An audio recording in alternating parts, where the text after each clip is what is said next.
때로는 목사의 고민이 있습니다. 말씀을 잘 준비했는데 때로는 성령의 감동하심으로 또 다른 말씀을 전해야 될 그런 감동을 주시면 적지 않아 갈등합니다.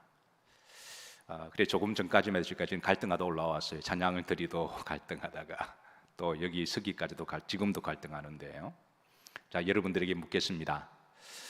원래는 오늘 밤에 제가 원고로 기도로 준비한 말씀은 남은 자들에 대한 믿음인데요. 그런데 제 마음속에 또 다른 성령의 감동이 있어서 또 다른 말씀을 또 전하고 싶은 그런 마음이 있는데 여러분 어떻게 하면 좋을까요? 자, 첫 번째인가요? 두 번째인가요?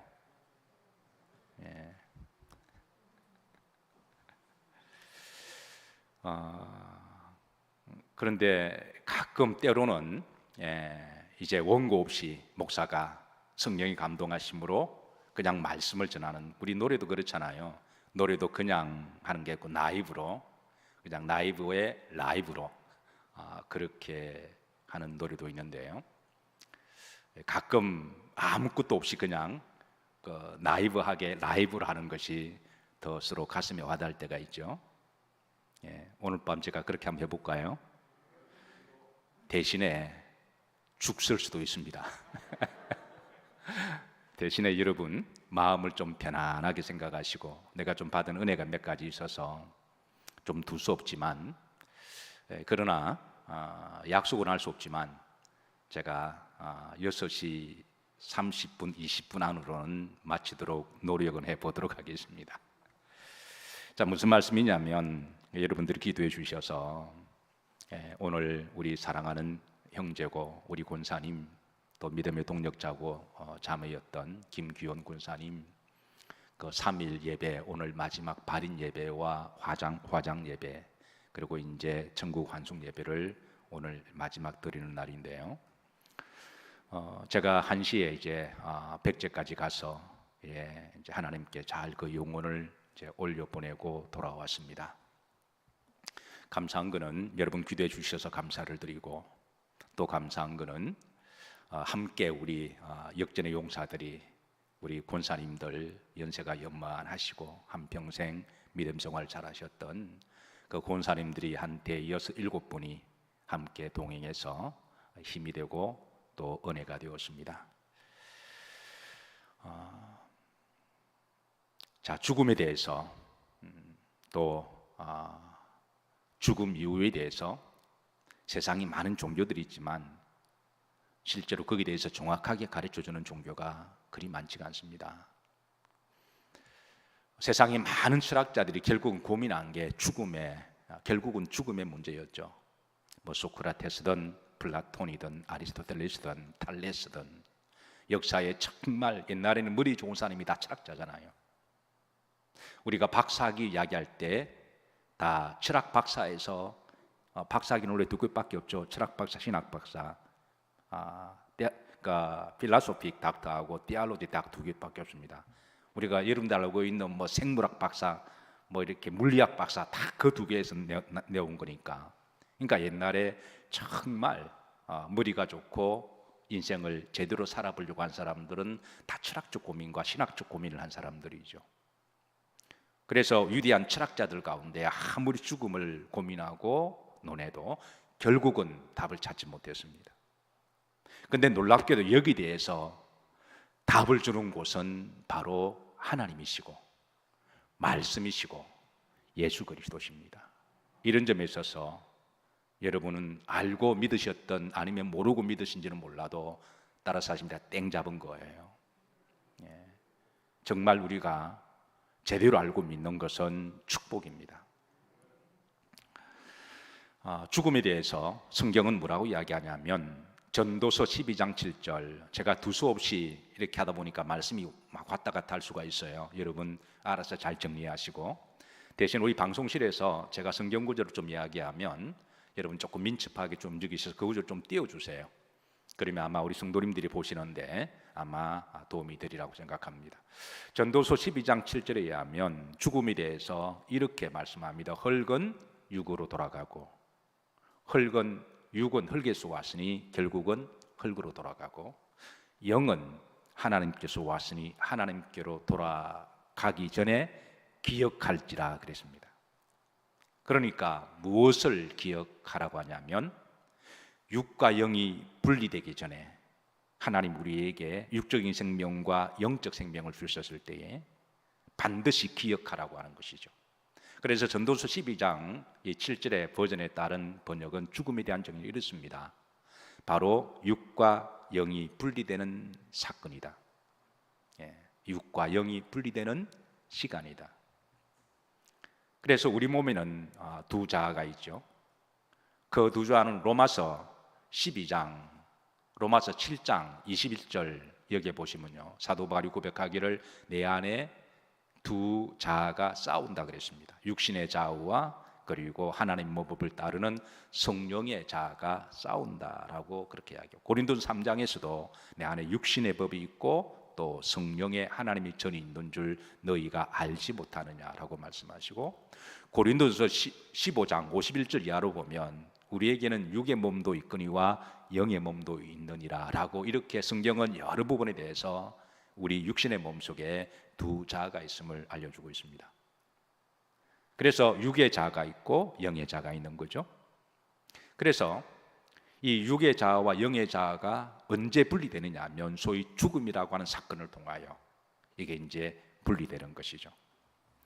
그래서 육과 영이 분리되는 그 시점, 그때에 이제 하나님은 성도의 죽음을 유심히 보십니다.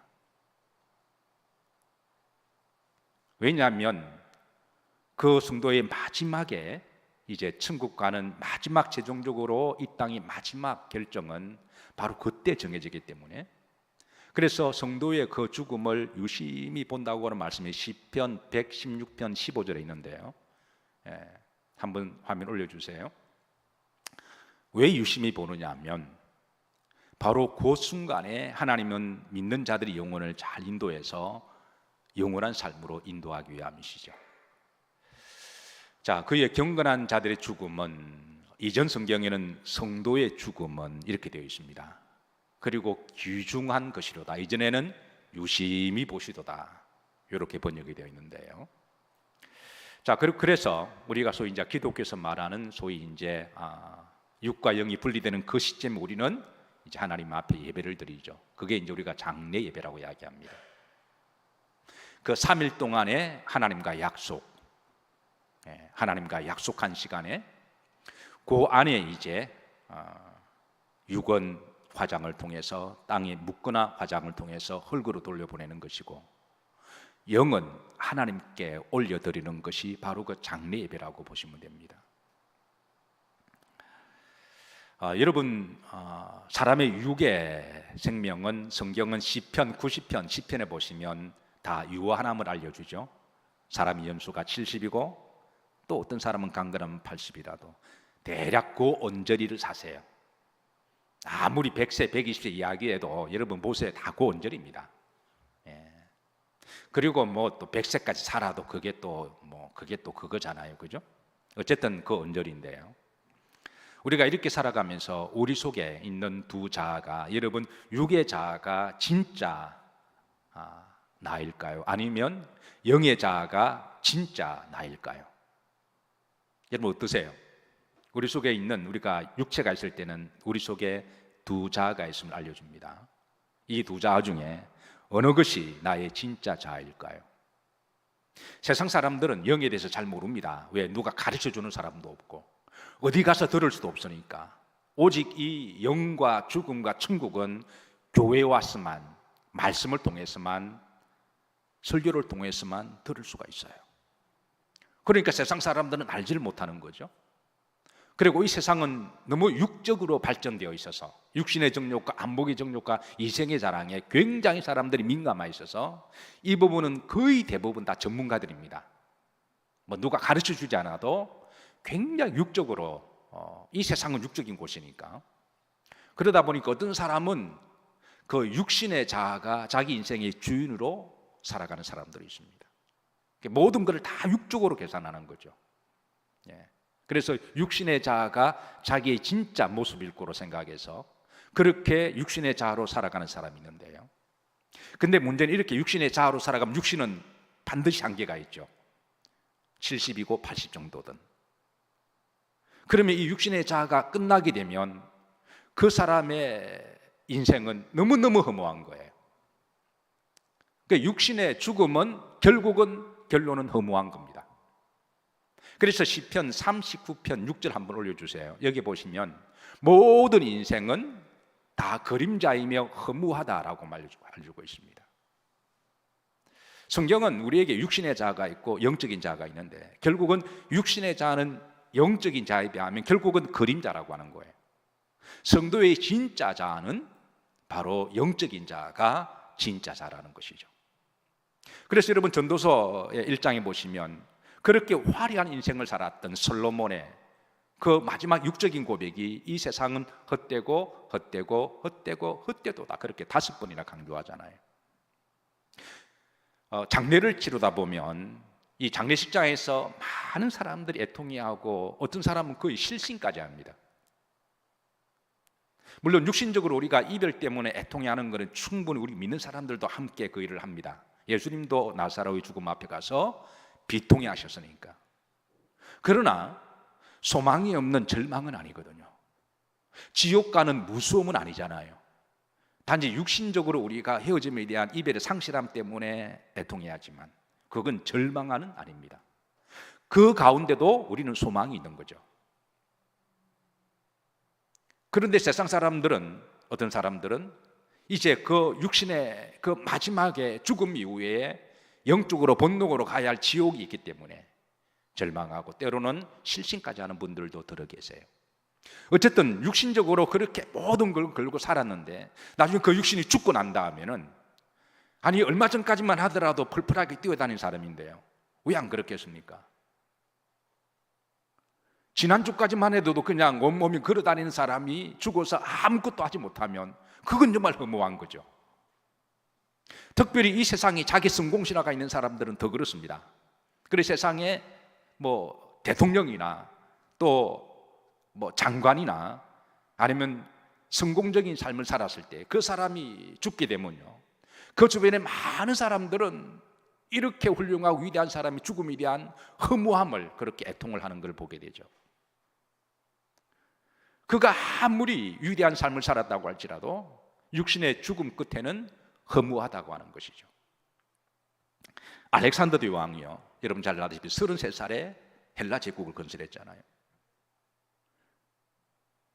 33살에 임드스 강 그 앞까지 그가 세상 끝인 줄 알고 세상을 다 정복한 줄 알고 더 이상 정복할 땅이 없어서 그렇게 천하가 내 손 안에 있소이다라고 한 그가 어떤 병에, 그 역사 어떤 사람은 뭐 멍키에게 물려가지고 전염병이 감염됐다고 말하는 사람도 있고, 어쨌든 뭐 전염병에 걸려서 바이러스가 들어와서 나이 33살에 하루아침에 죽잖아요.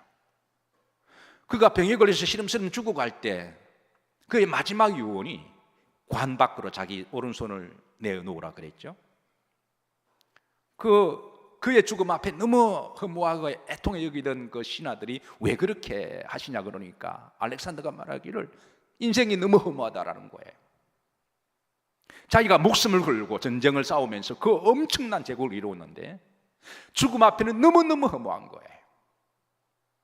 그래서 그가 남기는 유언은 많은 사람들에게 인생을 자기처럼 살지 말라는 거죠. 죽을 때 가지고 갈 것 아무것도 없고 인생은 너무너무 허무하다라는 것을 그런 죽음을 통해서 이제 레슨을 주고 있습니다.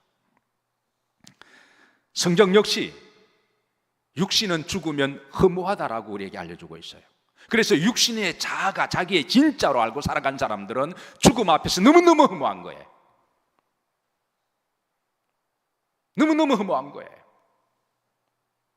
육신의 자아대로 지멋대로 살아가는 사람들, 오직 육을 위해서 살아가는 사람들은 죽음 앞에 답이 없습니다.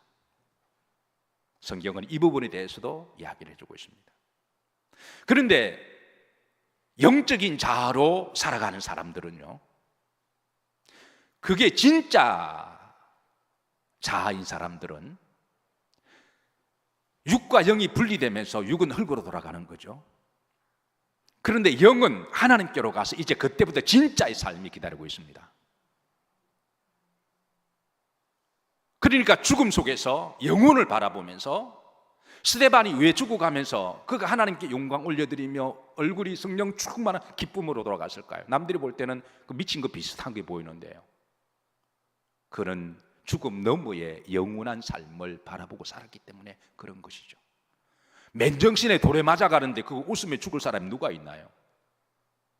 그런데 스데반은 돌에 맞아 죽어가는데도 오히려 하나님께 영광 올려드리며 하나님 영광의 보좌를 예수님께서 일어나시는 것을 본다라고 그러잖아요. 그러니까 영적인 자가 진짜입니다. 이 문제 해결하지 못하면요, 나중에 답이 없습니다. 많은 철학자들이 고민하는 게 이 문제 가지고 고민하는 거잖아요. 근데 결국은 그들은 답을 찾지 못했습니다. 근데 이 답이 하나님 말씀 속에 있고 예수 그리스도께서 말씀해 주십니다. 아까 시편 39편 6절 말씀 한번 보시죠. 성경은 이제 우리의 인생에 대해서 때로는 나그네다라고 비유하기도 하고요, 때로는 죽음을 잔다라고 비유하기도 합니다. 또 그런가 하면 우리 인생을 그림자라고도 비유합니다. 그 그림자가 지금 실체가 있는 거잖아요. 그러니까 우리가 육적으로 살아가는 게 우리 인생의 그림자라는 거예요. 여러분 어떠세요? 인생을 어느 정도 사시면 살아온 걸어온 세월이 고개 돌리니까 그림자 같지 않으신가요? 우리 주영호 장로님, 어떻게 지금 돌아보시니까 살아오신 삶이 그림자 같아 하시나요? 아멘 해요. 그냥 쉬 지나가나이다. 그림자 같지 않나요? 꿈 같은 이다. 그림자가 있으면 실체가 있는 거죠. 여러분, 그림자가 사라진다고 해서 거기에서 절망하고 거기에서 주저앉는 사람이 없습니다. 그 사람은 그냥 어리석은 거예요. 왜냐하면 실체가 살아있으니까. 그래서 성도의 육과 영이 분리될 때는 그냥 그림자가 사라지는 거예요. 우리의 진짜 삶은 그 이후로부터 어차피 하늘나라 가려면은 이게 육은 가지고 못 가는 거니까 육과 영이 분리돼야 하늘나라 가는 거잖아요. 그래서 죽음은 세상 사람들 말이 끝이 아니라 이거는 분리라는 것이죠. 전도서 12장 7절에 보면 육과 영이 분리되는 것. 우리 몸에는 육의 생명이 있고 영의 생명이 있는데, 그래서 성령 안에서 살아가는 사람들은 성령의 자아를 가지고 살아가다가 하나님이 부르시면 이제는 그림자는 버리고 실체로 하늘나라 가는 겁니다. 그때부터 이제 그리스도의 진짜 축복이 시작되는 것이죠. 그러니까 이 땅에 6, 70년, 그것도 귀하기는 하지만 70년 그것도 소중하고 우리가 해야 될 일이지만, 그러나 우리의 진짜 영원한 영광과 상급은 하늘나라에 있음을 성경은 의외로 많은 곳에서 이를 가르쳐주고 있습니다. 자, 여러분, 성경을 우리가 다른 말로 한마디로 딱 정의하자면 따라서 약속의 책이다. 그 성경에 대해서 한마디로 우리가 바이블은 뭐냐라고 물을 때는 성경은 딱 테스트먼트라고 이야기합니다. 구약을 올드 테스트먼트라고 그러죠. 신약을 뉴 테스트먼트라고 그러죠. 그러니까 이걸 합치면 성경은 약속의 책이다. 하나님은 우리들과 약속을 하셨습니다. 여러분, 세상의 가장 위대한 약속은 하나님과 약속입니다. 아멘이신가요? 이거는 어떤 종교도 이런 약속은 없어요. 세상이 많은 종교가 있지만, 여러분 비교 종교학을 제가 공부하면서 다른 종교를 파고 들어가 보면요, 내가 그 종교를 무시해서 그런 게 아니라 무시받을 만합니다. 다 사람들이 만든 종교입니다. 주님께서 오늘 주일날 서기하신 말씀이 그 바리새인들이 만든 것 중에 마소라 하자케임이라고 있다 그랬잖아요. 그것은 너희들이 만든 전통이고 사람들의 율법이다. 하나님의 말씀과 다르다라는 거예요. 그러니까 다른 종교에서 만든 어떤 교리들은요, 다 그 사람들이 만든 거예요. 자, 그런데 보십시다. 하나님이 우리 사람하고 언약을 맺으신 게, 그게 그 언약의 증거가 바로 성경책이잖아요. 그죠? 그래서 성경 안에 보면 약속이라는 말이 굉장히 많이 나와요. 창세기 17장에 보면 하나님이 아브라함과 약속을 맺을 때 짐승 한 마리 잡아놓고 가르시고 횃불로 지나가면서 아브라함과 언약을 맺으세요. 하나님이 다윗과 언약을 맺으십니다. 역대상에 보시면요, 근데 이 약속이라는 게 성경에 한 32,000번이 나와요. 그러니까 성경은 한마디로 말하면 약속의 책입니다. 더 놀라운 거는 여러분, 믿는 사람들과 약속을 맺으신다라는 거예요. 여러분, 다른 종교 대표적으로 불교가 있습니다. 불교가 최고로 여기는 경전이요, 이게 이제 대장경입니다. 그리고 티벳, 우리나라만 대장경이니까 티벳의 대장경도 있거든요. 인도의 대장경도 있고요. 그리고 화엄경, 이런 것들은 불교에서 최고로 여기는 경전인데요, 그 경전은 사람이 만든 거잖아요. 그들은 그 경전을 읽으면서 뭔가를 깨달으려고 읽는 겁니다. 그들은 불교의 어떤 하나님과 계약을 맺는 게 아니고 석가는 사람이니까, 그리고 석가가 이런 나름대로 많은 어떤 물리와 도덕적인 이야기를 하지만 그거는 그 불교를 믿는 사람들과 또 계약을 맺는 건 아니에요. 내가 인생에 좀 답을 알지 못해서 불교를 믿었는데 불교 속에서 뭐 법화경 읽고 화엄경 읽고 대장경 읽고 내가 뭐 깨달을 읽는 거 약속을 하는 건 아니잖아요. 서로 불자들이 선임하고 약속하던 그 사람과 약속인데, 근데 기독교는 하나님과 약속이에요. 이건 엄청난 겁니다. 여러분, 그동안 아시고 모르시고 믿은지는 모르시겠지만, 여러분, 우리 기독교인들은 하나님과 약속 맺는 사람, 이거는 엄청난 거예요. 이거는 다른 종교 수도자들이 이거는 가질 수가 없는 겁니다. 다른 종교는 스스로 깨닫는 거예요. 근데 하나님이 우리가 약속을 맺었던 그 증거가 바로 말씀을 주신 거잖아요. 예수님도 오셔서 우리들에게 약속을 하셨죠. 한 32,000 약속 중에 제가 가장 중요한 몇 가지 약속만 좀 소개합니다. 중요한 것들이 굉장히 많은데 그 중에 가장 중요한 것은 바로 요한복음 1장 12절에 영접하는 자, 곧 그 이름을 믿는 자들에게는 하나님의 자녀가 되는 권세를 주시다라는 거예요. 요한복음 3장 16절 잘 아시죠? 다 같이 합독합니다. 하나님이 이처럼 세상을 사랑하사 독생자를 주셨으니 저를 믿는 자마다 마지 않고 멸망치 않고 영생을 얻게 하라. 이 위대한 약속을 예수님을 통해서 우리에게 주셨고, 우리가 그걸 믿으면 약속은 성립이 되는 거예요.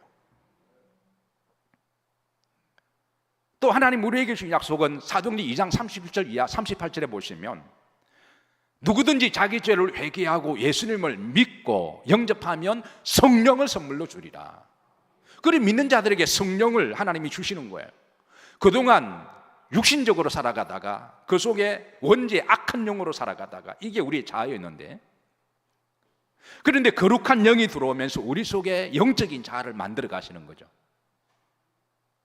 그래서 우리가 성령 충만함을 받고 늘 거룩한 영을 받기 위해서 기도하고, 뭐 정신이 알딸딸하기 위해서 여러분 기분 좋게 하기 위한 성령 충만은 그런 무당적인 개념이 아니라, 성령은 인격의 영이잖아요. 거룩한 영이잖아요. 내 삶을 변화시키고, 그래서 그 거룩한 영이 내 속에 충만하도록 하면 그 성령이 우리의 자아가 된다는 거예요.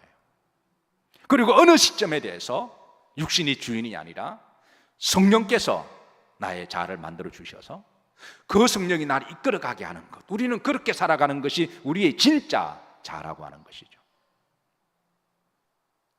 그래서 여러분, 성령 충만한 게 본질입니다. 예수님을 믿고 우리가 성령의 사람으로 살아가는 것 본질입니다. 그러나 그것 빼고 그냥 종교적 행위로 자꾸 살아가면 나중에 외식하는 사람밖에 안 돼요. 그 바리새인들, 여러분, 사람을 살찌고 피가 되고 살이 되게 하는 것은 외식입니까? 내식입니까? 맨날 집사람이 밖에 나가서, 우리 집사람 말하는 거 아닙니다. 일반 와이프를 이야기한다면, 말 잘못하면 큰일 나요. 아내들이 맨날 밥이 주기 귀찮아가지고 밖에 나서 외식만 냅딱 사주면 그건 피가 되고 살이 안 되는 거죠. 신앙을 맨날 외식으로 하면 진짜가 안 생기는 거죠. 속일 수는 있습니다. 시원을 할 수 있어요. 근데 신앙은 그런 게 아니잖아요. 바리새인들의 문제는 열심히 있었지만 그 외식이라는 데 문제가 있는 거죠. 외식은 신앙을 진짜로 만들지 않습니다. 진짜는 하나님과 나와의 관계 속에서 성령의 열매를 맺으며 살아가는 것이죠. 사랑과 희락과 화평과 오래 참음, 자비, 양성, 충성, 온유, 절제, 이런 것들은 이거는 금지할 법이 없다. 이거는 그렇게 살면 그 열매가 안 나타날 수가 없다라는 거예요. 주님께서도 열매를 보아야 그 믿음을 알리라. 말은 잘하는데 열매가 없다면 뭔가 한번 점검해 보라는 거죠. 왜냐하면 우리는 실존을 가지고 천국 가는 것이지 주둥아리만 가지고 가는 거 아니잖아요. 그러니까 성령의 자아가 진짜 자아라는 거예요. 그래서 죽음은 어떤 사람에게 있어서는 이 분리되는 사건, 이 사건은 이제 그림자가 아니라 진짜로 가는 겁니다. 그리고 우리에게 약속하신 것이, 우리가 천국 가는 게 주님 약속하셨잖아요. 요한복음 14장 6절에 보시면 나는 길이요 진리요 생명이니 나로 말미암아 온 거는 너희들이 하늘나라에 올 자가 없느니라. 천국에 대한 약속. 그래서 하나님께서는 우리들에게 많은 약속을 주셔서, 그래서 우리는 약속을 믿는 사람들이었습니다. 복음이 스코틀랜드로 들어갔을 때요, 스코틀랜드가 복음화가 되고, 원래 스코틀랜드가 산밖에 70%가 산밖에 없잖아요. 나라가 지질적으로 저 위도가 북쪽에 있어가지고 춥고 매섭고 산이고, 그런데 지금 그 나라가 얼마나 잘 살아요. 그 나라가 처음 복음, 거의 원시적인 삶을 살았던 사람들이에요. 저들이 복음을 받아들이고 복음적인 삶에서 저들을 끌어서 스스로 말하기를 우리는 프라미스 키퍼들이라 이야기했습니다. 약속을 지키는 사람들이라고. 그 당시 스코틀랜드의 그리스도인들은 별명이 약속을 지키는 사람들이었어요. 그 약속이 우리의 인격을 변화시키는 거죠.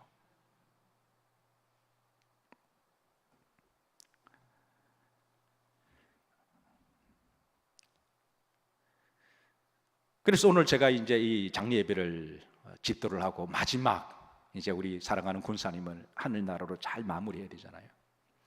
그 목회자의 사명 중에요, 여러분 목사가 안 돼봐서 잘 모르시겠지만 목사의 사명은 참 여러 가지지만 그 중에 중요한 것들이 있다면 복음을 전하는 거고, 복음을 전하고 영접시키는 일이죠. 어떻게 하든 그 생명은 구원을 시켜야 되니까. 그리고 영접받은 사람들이 그 인격과 신앙이 변화되어서 정말 진짜 그리스도인으로 살아가도록 기도하고 돕는 일이죠. 그리고 이제 마지막 천국 갈 때 그 영혼을 잘 마무리해서 천국 보내는 게 목사의 사명이잖아요. 그런데 사단의 목적은 또 뭘까요? 어떻게 하든지 하늘나라 못 가는 게 사단의 궁극적인 목적이잖아요. 예수님 믿지 못하게 하고, 믿어도 이상하게 믿게 하거나, 쓸데없는 데 열심 내게 만들어서 죽서서 개죽이 만들거나, 어떤 사람은 죽는 순간에 악한 영이 막 시험을 해서 주님을 부인하는 경우도 있습니다. 제가 실제로 봤어요. 유다서 1장 9절 한번 보시죠. 여기 보시면요, 이런 말씀이 있습니다. 모세의 시체를 놓고 천사장 가브리엘과 마귀와 변론하는 사건이 나와요.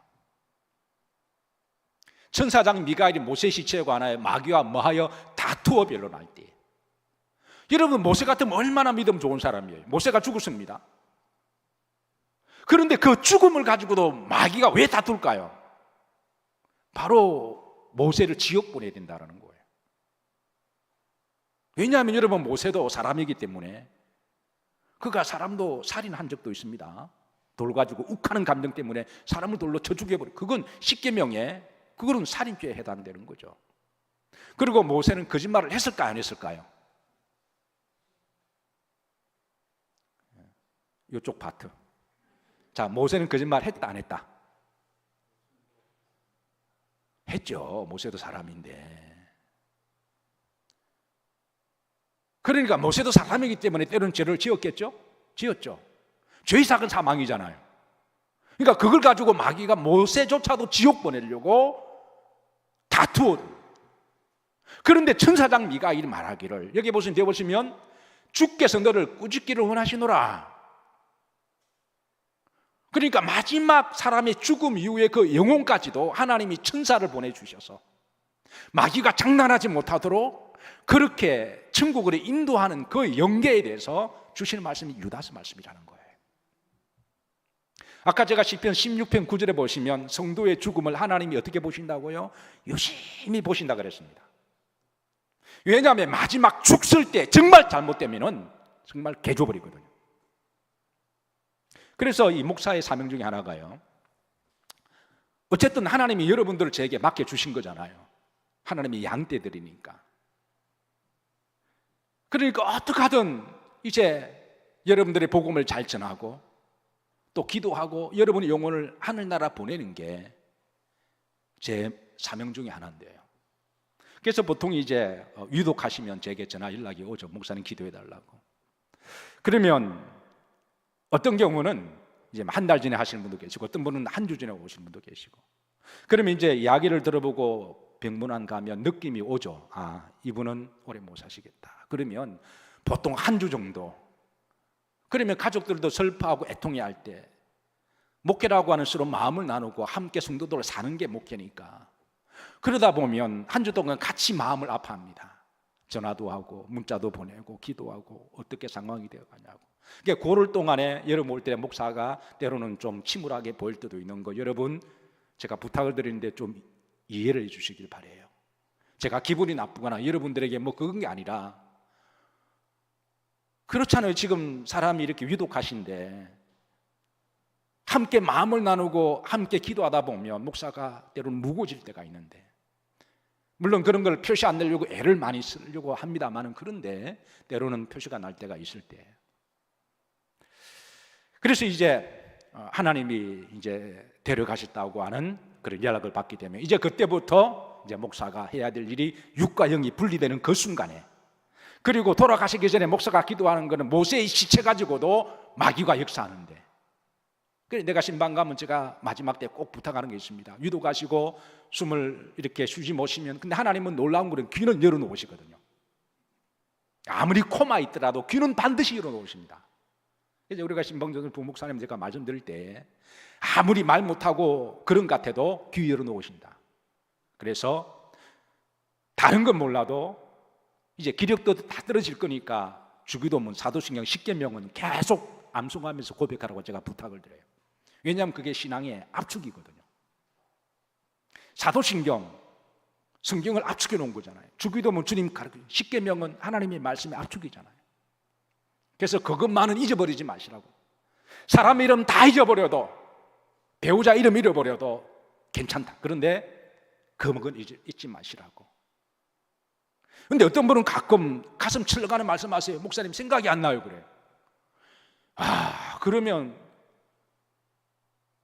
제가 말은 못하지만 속으로, 아니 이분은 대체 어떻게 신앙생활을 하셨기에, 아니 교회에서 그렇게 사도신경을 고백하고 주기도문을 고백하고 십계명을 하는데, 아니 대체 교회를 어떻게 다니셨길래. 그래서 제가 여러분들에게 정말 간절한 마음으로, 여러분 다른 건 다 잊어버려도 십계명, 사도신경, 주기도문 꼭 기억하시고 기도하시길 바라요. 왜냐하면 마지막 순간에 악한 영이 와서 몸이 너무 아프니까, 하나님이 살아계시면 이럴 수가 있냐, 이렇게 해서 그냥 이러면 이 곤란한 거잖아요. 이거는요. 이제 함께 버스 타고 가면서 우리 역전의 용사들 중에 어느 참 우리 군사님들 훌륭하세요. 말씀 한마디 한마디 하시는 것. 그러니까 제가 앞에 있다 보니까 뒤에 어느 군사님이 무슨 말을 했다고 하는 것 제가 모를 것 같지만 다 합니다. 근데 제가 이름은 말하지 않겠어요. 그런데 말씀 한마디 한마디가 얼마나 훌륭하고 은혜가 되시는지 제가 많은 은혜를 받았습니다. 사실 목사가 신방을 가거나 그럴 때는 앞에 앉아 제가 별 말은 없어요.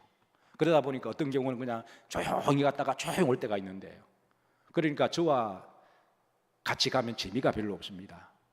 근데 우리 군사님들이 얼마나 뒤에서 말을 조곤조곤 잘하시길래 제가 은혜도 받고.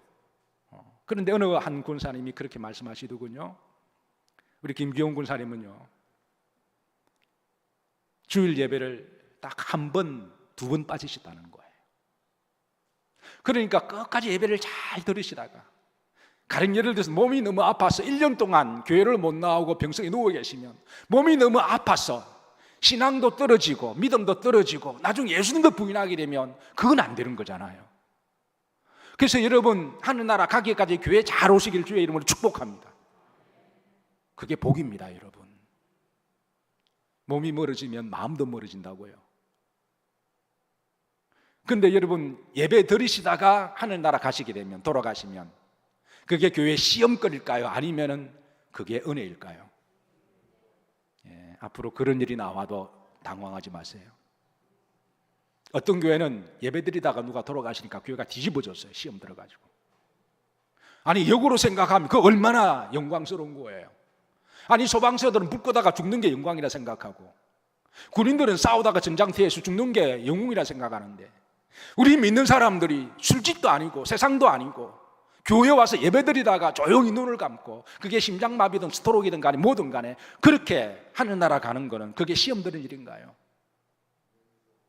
그래서 제가 광명시에 전도사장을 할 때요, 그 교회에서 어느 성도가 교회에서 돌아가신, 그것 때문에 교회가 두 쪽이 나가지고요, 이게 마귀가 역사한 거죠. 오히려 우리가 역으로 생각하면 예배드리다가 찬송드리다가 하늘나라 간 것 얼마나 기쁘고 좋은 일이에요. 앞으로 제가 설교하다가 쓰러지더라도 너무 놀라지 마세요.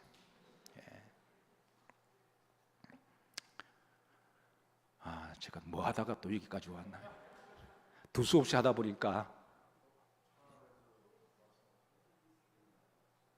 잘 안 들리는데, 어쨌든 말씀을 정리할게요. 그래서 이제 우리 장례 예배를 드리고 그렇게 해서 제가 이 말씀을 주로 드렸습니다. 그렇게 해서 우리 권사님의 삶은 그림자가 사라진 거니까 이제 진짜가 시작되었다. 살아생전에 주님의 약속을 믿으셨고, 그리고 딱 예배 한 번 빠졌나요? 두 번 빠졌나요? 한 번, 두 번, 세 번, 어쨌든 세 번 안짝 아프시고 난 다음에, 그러니까 그것도 얼마나 은혜냐라는 거예요. 원래는 3년 전에 병원에서 더 이상 못 삽니다라고 하는 사망 진단을 받으셨거든요. 그런데 하나님이 사명이시어서 그렇게 3년을 더 사신 것도 덤으로 복되게 사신 거죠. 그리고 82년을 사셨으니까 성경 말씀대로 장수한 거잖아요. 예배를 다 마치고 이제 마지막 성경 말씀대로 이제 그 삶과 죽음이 분리되는 그 3일 동안의 시간은 우리가 하나님과 약속한 시간이잖아요. 사실 사람이 죽으면 육에서 영이 빠져나갑니다. 그런데 그 영이 얼마 동안에 그 가운데 머물러 있을지는 정확하게 알지는 못해요. 죽음을 경험한 사람들이 한결같이 말하기를, 육이 죽으면 영은 다 빠져나간다고는 공통적으로 이야기를 해요. 죽었다 살아난 사람들 있잖아요. 그런 결과가 많으면, 여러분, 결과가 통계가 많이 나오는 걸 과학이라 그러잖아요. 결국 과학은 통계로 하는 거니까. 그러니까 죽음도 죽었다가 살아난, 의학적으로 사망을 내렸는데 죽었다가 다시 살아나는 경우 있잖아요. 그러면 그 사람들에게 관심 물어보잖아요. 그러면 공통적인 대답은 죽었는데 영이 빠져나가서 그 위를 본다라는 거죠. 그러니까 이거는 다 그 일치하니까 통계가 많은 건 과학이겠죠. 그죠? 근데 그 영이 얼마 동안 머무르는지 알지 못하지만, 그리고 이제 훈련이, 어떤 사람은 죽음의 사자에 끌려가고 어떤 사람은 천사가 와서 데려간다 그러는데, 근데 그 기간이 얼마인지는 알지 못하지만 중요한 거는 하나님 약속이 하나님이시잖아요. 그래서 분리되는 순간에 우리가 하나님 앞에 3일 동안 약속을 합니다. 예배로 약속을 합니다. 그 예배로 약속한 시간은 목사가 전적으로 이제 이끌어 가야 돼요. 임종 직전부터 시작해서, 그리고 이제 마지막 3일에 육과 영이 완전히 분리되는 화장, 이 완전히 분리되는 거죠. 말씀대로 육은 흙으로 돌아가는 거고, 그럼 이제 영은 이제 보내야 되잖아요. 그러면 이제 목사가 하나님의 말씀을 통하여, 하나님이 받으시는 예배를 통하여 마무리를 잘하고 이제 천국으로 보내드리는 게 목사의 사명이죠. 이 일은 참으로 때로는 힘들고 어렵기도 하지만, 그러나 그 영이 하늘나라로 잘 목사가 보내드리고 모인 유가족들이 위로를 받고 복음을 받아들이면 이것보다 또 더 귀한 목사의 보람이 없는 거죠. 장례를 하다 보면 여러분, 가끔 장례식을 마치고 참 이걸 어떻게 표현해야 될지 모르겠는데 제가 박수를 받을 때가 있어요. 보통 부흥회를 간다거나 좋은 설교를 하면 여러분 은혜 받았다고 막 박수를 치기도 하죠. 근데 장례식 때 오늘 예배를 다 마치는데 우리 김경훈 군사님 남편이 송의웅 군사님이시잖아요. 연세가 87세인데요. 처음에는 예배를 할 때 너무 낙심하고 우시고 막 그러시다가 오늘 예배 딱 마지막 때 박수를 막 치시는 거예요. 근데 참 이게, 그러니까 오늘 차 타고 오는데 어느 권사님이 목사님 장례식 때 박수는 처음 봤대요. 근데 저는 박수를 장례식 때 받은 적 몇 번 있긴 해요. 근데 이게 세상적으로 보면, 아니 지금 사람이 돌아가셨는데 뭔 박수냐 말할 수는 있겠지만, 여러분 스데반이 죽음의 문제를 해결하니까 죽음은 슬픈 게 아니라 하나님의 영광으로 본 거잖아요. 여러분 인생의 죽음의 문제가 해결되면, 죽음은 하나의 과정이지, 죽음은 어떤 징벌이나 고통이 아니라 하늘나라에 가는 소망이 되고 그게 영광이 된다라는 거예요. 그래서 우리 인생을 살아가다가 죽음 문제 해결되면 그거는 끝난 겁니다. 더 이상 세상의 육신의 정욕과 안목의 정욕과 일생의 사랑과 세상의 영광과 욕심 가지고 아기바통 싸울 일도 없어요. 아니 죽음의 문제, 죽음 이유를 아는데요. 그래서 히브리서 11장 6절 열어보면 믿음으로 산 사람들은 다 본향을 찾는 사람들이었다라고 이야기하고, 그들은 칼이 와도 죽음이 와도 불이 와도 세상이 감당지 못한 사람들이었다라고 증거를 해주고 있잖아요. 그러니까 여러분 장례식에서 박수를 치는, 마지막 날 박수를 치는 거는, 그거는 세상 사람 볼 때 이상한 사람이거나 아니면 세상가 가려고 그런 의미가 아니라 바로 죽음 너머의 영원한 세계에 대한 믿음이 그분의 영을 기쁘게 하신 거라는 거예요. 스데반이 죽음 앞에서 벌떡 일어나서 하나님께 영광을 여든 끼모서, 왜냐하면 이제부터 진짜가 시작되거든요. 말씀을 정리하면서 우리가 이 죽음이라고 하는 거는 우리가 늘 생각하죠. 그리고 언젠가는 우리도 직면해야 되고, 또 내 주변 사람들이 때가 되면 또 한 분 한 분 가시고, 이럴 때 우리 그리스도인들은 반드시 이 문제를 정리해 놓지 않으면요, 이게 참 힘들어요. 물론 육신적으로는 우리가 슬프기도 하고 애통하는 그런 예를 갖추지만, 그러나 우리는 하나님의 약속을 믿는 사람들이죠. 그리고 우리 속에 성령이 계시잖아요. 그래서 이 문제를 여러분 잘 정리해 놓으셔서 부활의 소망으로 살아가시고, 또 하나님이 우리에게 주신 그 남은 그 여정을 정말 믿음으로 잘 살아가시기를 진짜의 삶이 기다리고 있습니다. 기도하십니다. 하나님 감사합니다. 이 밤에 주님께 신령과 진정으로 예배드리게 하심을 감사합니다. 홀로 영광 받아 주옵시고 우리들에게 영원한 약속을 주심을 감사합니다. 그 약속을 믿고 살아가게 하옵소서.